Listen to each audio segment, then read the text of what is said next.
Oh, hi there. Sorry, didn't expect you so soon. My name is Sammy, and today I'm going to be telling you about the TASCAM DR-40x, aka our school's field recorder. But not exactly set up in here. If you could give me a second. Side note here, if you just so happen to be browsing YouTube looking for tutorials, I have two things to mention. First, this tutorial is part of a larger multi-part series covering the ins and outs of this school's audio equipment. Which leads me to point number 2. Whereas typical tutorial or review content on YouTube would be very general in the specifics pertaining to your gear, as they should be, since they don't know what you're working with or why you're working with it, I'm going to be giving all my information in this video through the lens of exactly what is happening in these school walls and in this booth here. To cut a long story short, you're welcome to stay, but this is not going to be your typical tutorial content. So, with that out of the way, let's get into the video. In this video, I'm going to cover a couple of things and hopefully do so in the most easily accessible manner possible. If you're just looking to get going with this thing, I'll start the video off with how to turn it on and hit record. However, I highly recommend you stick around so you can understand what this thing is actually capable of and to make sure you avoid some common mistakes. I'll go over the physical layout of this device, the features of the recorder, as in poking through the settings, and some common mistakes to avoid when you're using this. If you're looking for something in particular, make sure to check the timestamps in the description. You can see each chapter of the video. Feel free to skip around. It's not going to hurt my feelings. All right, let's get straight into how to turn it on and hit record if you feel like running and gunning like a maniac. To turn it on, you're going to hold down the home button on the far left. You're going to get a fun little animation. Hit record once. You're in standby mode. The blinking red light means it's not recording, but it's ready to. You can monitor your audio levels from here and see if they're where you want them to be. Then you can hit record. And now you're recording. I might have put that a little too close to my face. If at any time you want to pause the recording, hit the record button. It's paused, but the same audio file is still being recorded. You can resume it by hitting record again. And if at any time you want to stop, hit the home button. And that's it. Now please don't leave. I ask that you stick around to see what this thing is fully capable of and so you can avoid some very common mistakes with this thing and not horrifically damage the equipment. Now moving into the features of the field recorder, I'm going to start by actually turning it off. Physically, I like to divide the field recorder into 3 different sections. You got the screen and everything that really happens in the settings of this thing. You got the buttons, and you got the physical attributes on the outside of the device, like your microphones up here and your microphone inputs down at the bottom. You separate them in your head, it can kind of make it easier to grasp everything that's going on here. A lot of the buttons on the front and the side of the recorder I'm going to cover in a second, but I just want to give you a general feel of what this thing is looking like. I'm going to turn the recorder back on and get the really fun animation, and now we can run through what some of these buttons are. No matter which menu you hit here, to navigate, you're going to be using the top, bottom, left, and right button with the center one to select. I'm going to go into more detail about what each of these menus are in the next chapter. However, right now, I'll let you know that you have your main menu and your settings, your quick action button for settings you might be using often, such as deleting or overwriting files, your mixer for controlling the level of input on effects, which ear the audio is coming into, and how loud it is with your levels. And your playback counter, which is for the most part self-explanatory on when you're playing back audio. Now, with a rough idea of the lay of the lands here, before I dive into any of the specifics about what I just brought up, I want to take a step back out of the menus and talk about some of the physical features that the field recorder offers. So while I go over the outside of this device, I'm just going to turn back off the screen so it doesn't have visual noise for you. So looking at the outside of the device here, I'm going to start from the top and kind of work my way down on the buttons on the side. Right at the top, we have the microphone's 2 internal microphones. These are capable of facing inwards and outwards, depending on what you want to be using them for. And the internal microphones is a stereo output, whereas the external microphone inputs are mono. Now, if you don't know the difference between stereo and mono output, check the timestamp in the description for the chapter labeled stereo versus mono, and I'll go into a little bit more detail about the difference between the two. Okay, now having mentioned the external microphones, I'm going to flip the device around and we can take a quick look at these. This device has 2 external XLR cable inputs, which in layman's terms are these guys with the 3 prongs. And one thing of note is that they are locking XLR inputs. So when you plug your microphone in, this little tab back here is going to keep it in place, and it will not come out unless you first pull on the tab. I'm grabbing it really weird. Pull on the tab and pull the XLR cable out. If you don't pull on the tab first, you'll be damaging your device and or your cable. This device is also capable of line or instrument inputs. In layman's terms, these guys, normally you would want something plugged into that cable, but in most use cases, for most students, this will not be used. Okay, flipping around to the right side of the device now, we have a USB input, which is used for data transfer, but also allows this device to be capable of being used as an audio interface. Now, If you don't know what an audio interface is, feel free to check our channel for a video going into further detail about what an audio interface is and does. It will be on the Scarlett 2i2. 2i2 if I remember correctly. I don't remember what audio interface we have, but I will make a tutorial about it. Don't you worry. Realistically though, you won't really ever need to use this. And that is because right next to it, you have your SD card slot. One thing to note with this device is the panel to get into the SD card slot is absolutely awful. So what you can do is get something like a paper clip, push it into the top, push it back, and pull the door open. Now you have access to your SD card. Now, when sticking tiny, thin, sharp objects into any technological device, you really want to be careful.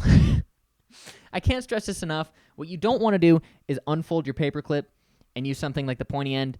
Take the thick round end, push it towards the top. The problem arises when it comes to flaps like this that are really difficult to get open and you only use your fingernail. If you had a hard time getting it open, you can scrape the panel, the device, or completely rip the door off entirely. So it's good to get something like a paper clip. Be careful and push it open as to not damage the device, yourself, or anything else that I would hate for you to look back at this video and say, he made me do it. All right, having breezed through this side of the device, we can flip it over to the left side and look at a couple more buttons that we want to run through. Starting on the far left, you can see a 3.5 headphone/line out input. What this output allows you to do is to take any pair of headphones with a 3.5mm jack output, and whenever your device is in standby mode, plug it into the side of the recorder, and you'll be able to monitor your audio through your headphones. Moving over one slot, you'll see a slider labeled EXT in. What this stands for is external input. It's referring to these two microphones. If you have a microphone plugged into it, what this slider is going to do is it's going to tell the device what exactly is plugged into it. If you push it all the way up, it's going to say line, referring to if you have a jack such as this plugged into it or an instrument. If you move it down one to the option in the middle, it'll be selected mic, which means you're either using the internal microphones or you're using an XLR cable. And if you push it one further, you'll have selected mic plus phantom.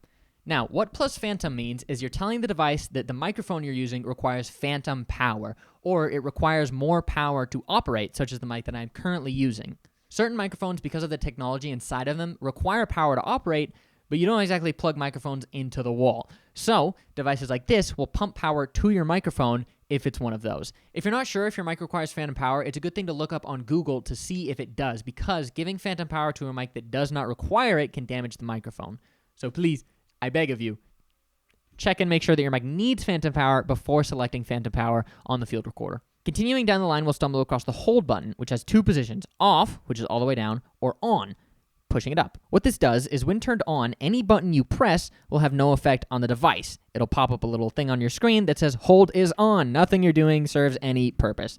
Turn it back on, you can mess with your settings, go in your menus, you can start recording, you can stop recording, but turn it on, you won't be able to stop recording. You won't be able to start recording. You won't be able to do anything. It's a brick that records audio at this point. Turn it back off, and then you can, do the things you want to do. Last on the line here, you have your input level. What this does is, no matter any mic selected, changes the volume of the input of the microphone you're using. What's important to note is that this does not change the volume of your listening audio. This changes the actual audio being pumped into the device. And with that, we have covered all of the physical functions of this device, which means we can get to the fun part, which is actually using it. Now, the keen viewers among you may notice that I never explicitly talked about what these three buttons do. That's partially because I mentioned them during my run and gun approach segment. However, along with the fact that they're also labeled, they're a wonderful segue into the functions of this device. What this TASCAM is a field recorder. So every single button setting an option on this device is there so that when you press this button, you're going to get the audio that you want to get. So with that in mind, let's jump into some of the settings, starting with the recording modes. Now, no matter what recording mode you're in, the two most important pieces of information you're going to look at are the recording mode itself and what it's set to, and the source and what that's set to. What the source is just your microphone input. Your two options are going to be internal stereo, these two microphones, or external left-right, these two. Now, one thing I've yet to mention until this point is that your external microphone inputs are strictly mono. So if you want to get a stereo sound, you're going to need a left input and a right input. Another option for stereo is independent. However, if you plug it in, you hit independent stereo, you're just going to be getting a mono signal in both ears. Your MSD code, you don't need to worry about that. Underneath stereo, you have your mono option, you have your internal microphone, and your external input options. In making our way back up, we're going to be getting 3 different recording modes that aren't exactly immediately clear what the heck they're trying to do. But fear not, I am here to explain. When you're using a mode that isn't dual or stereo, you'll notice these 3 lights over here light up to let you know what you have selected. Starting with dual, what this is going to do is it's going to record 2 of the same audio files, but one of them at a lower decibel level, just in case you hit peaks or loud noises or harsh noises that you don't want in your final recording. You can adjust how low you want it at your dual level. So maybe you want it 6 decibels lower, 7, 8, 9, whatever you want. Then, of course, you have your source and your level mode and decode, which you don't need to worry about. However, if you find yourself ever having to use more of the technical or finer settings in this device, I will personally make sure that the manual, I will make sure that the manual is kept in this room somewhere, probably with the rest of the equipment in the cart. All right, moving on from dual, you're going to get 4CH, which stands for 4-channel. What this means is your audio file is going to be recorded using all 4 inputs that this device has at its disposal, its internal microphones and its external microphones. You can change your microphone specifics on the external input option right here, and you can put delay on your sound responses with these 2 settings. And lastly, for recording modes, we have overdub, which is a pretty cool feature that this field recorder gives you.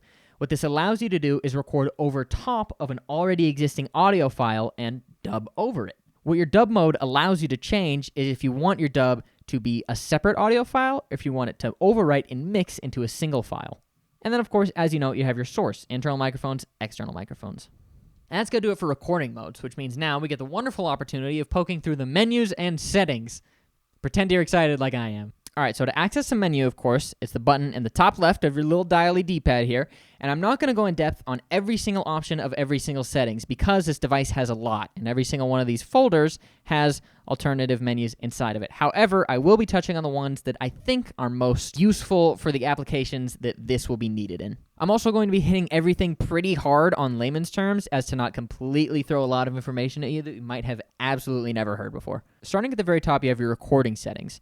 Your format is automatically going to be set to WAV 24-bit, which is high-quality, uncompressed audio. You have the option of changing this into MP3, which is lower-quality, compressed audio, or into BMF, which I didn't even know that existed until I looked into this thing's settings, so I think you're fine without it. WAV 24-bit is high quality. Underneath your format, you have your sample rate, which is how much information in each second is being given to this device from the sound signal. 44,000 times a second, not bad.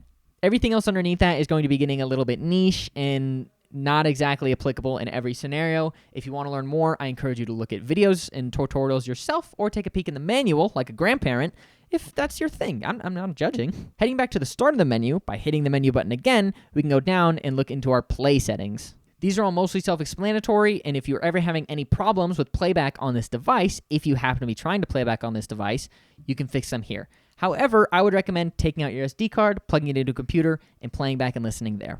Back to the menu using our menu button, we can go down one more and get our I/O or input-output settings. The main thing of note I want to focus in on here is the level mode and keeping that set to manual. What this is referring to is your input level buttons on the side we talked about before.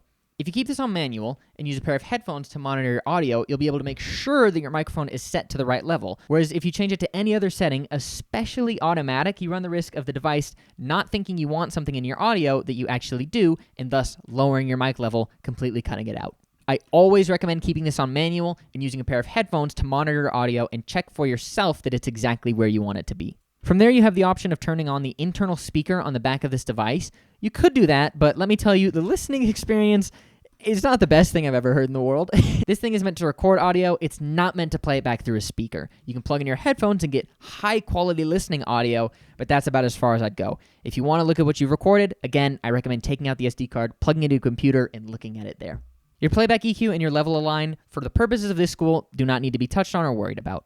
Moving further down the list, a lot of the menu items are pretty self-explanatory, like browse if you're looking to browse through the audio files stored on this device, or USB if you're looking to change the settings on the USB import. That's not the right word. What word am I looking for? Port. I think it's just port. I don't want to redo that take. Continuing down, you have other information and system information, most of which is completely irrelevant. However, if you go into others, scroll down, and you hit effect, you can apply effects to your audio. However, when it comes to applying effects to your audio, I near always recommend doing it after the fact in post. We have the whole booth here. You could do so in FL Studio, in Logic, in Audacity, in any program you prefer. However, if you record your effects directly onto your audio, you will not be able to manipulate them after the fact, which is It's never a great idea to do something permanent that can't be undone in the line of creative endeavors. And with that, you've seen just about everything you need to see to hit the ground running with this device. This TASCAM is capable of performing very well under a lot of scenarios. You can record interviews, ambient room noises, literally anything you want in the field, or you could plug it into a mic and record your tutorial videos off of it if you were named Sammy and found yourself in a position similar to the one that I'm in. And I have no doubt you're foaming at the mouth. You cannot wait to get your hands on these and run off in the field and record the birds and the bees. And I have no doubt you are just foaming at the mouth for the opportunity to be able to use this device for any of your creative audio projects that you wish for. However, before you leave, I want to touch on a couple of common mistakes or things to avoid with this device. First off, I want to look back on the side of this device and reiterate our mic versus mic plus phantom power. Anytime you find yourself using an external mic, it is imperative that you see if it is necessary to use phantom power or not, as to not damage the microphone. Secondly, one thing to look out for that you most definitely don't want to do, as to not completely and utterly lose your mind when you realize it has happened, is that when you hit record, always make sure that you hit it a second time to start your recording. What you might find yourself doing is leaving the device in standby mode and not recording a lick of audio. Listen, it happens to the best of us. Not a fun time when it happens. It's a wonderful idea to leave it in standby mode when you want to check and make sure all of your levels are correct and that your mic is getting all the correct inputs. However, once you're ready to record, make sure you press the record button and you start rolling your audio. Lastly, a mistake I see a lot of people make, especially when it's their first time getting comfortable with these devices, is that they set their input volume very low and they set their monitoring volume very high. What this is going to do is it's going to make it so to your ears, the audio input level is at a reasonable listening volume. However, because the actual input of the mic is so low and you're compensating by raising the volume, anytime you have any harsh peaks or loud noises, it's going to be amplified tenfold by the time you plug it into your computer and actually turn it up to the volume you're going to be listening it at. As far as you know while you're recording, this is level. If anything, it might be a little quiet. However, what you always want to do is to make sure that your input level is set to a reasonable level and you're not overcompensating for a low input with a high volume. And with that, finally, I hope I've left you with all of the tools you're going to need to tackle any of your audio projects head on. If you find yourself facing any problems I didn't touch on or have any questions that I didn't mention, I always encourage looking online and doing your own research and studying. It never hurts to see what works best for you. Though I am qualified to talk about these devices, I never claim to be the most qualified person to have ever lived. I think I actively dispute the claim. But with that being said, fear not. Never going to lead you astray. Okay? I'm gonna put you right in this little cozy spot of where you probably might maybe want to be. I'm always going to be giving you all the information that I have and know and am capable of putting in your hands so that you can tackle all of your audio projects head on. Thanks for listening to me ramble for however long this is gonna end up being. Can't wait to see you in the next one. Just before the video ends here, I'd like to circle back onto the difference between mono and stereo recordings. I didn't want to go into detail in the moment it was brought up, since I felt it would ruin the flow of the information I was giving at the time. But I can demonstrate the difference super simply and really quickly right here with these two audio files. I've got a simple Boots and Cats drum beat right here on these two files. It's the same thing, however, one was exported in mono, one was exported in stereo. I'll play the mono one right here. You can see what it sounds like. Very simple, kick, hat, and snare. However, when I play the stereo version of the file, you'll immediately be able to hear a difference. If you notice, the kick is in the left ear and the snare is in the right ear. The difference between stereo and mono tracks is when listening in stereo, you're getting two different sound outputs for your left and right ear at different volumes and different pannings. What this allows is for a 3D depiction of any given sound or environment that you're listening to. Whereas when listening in mono, you'll be getting the same output given to both ears. It's the difference between this and this. And that's about it. So thank you again, and I will see you next time.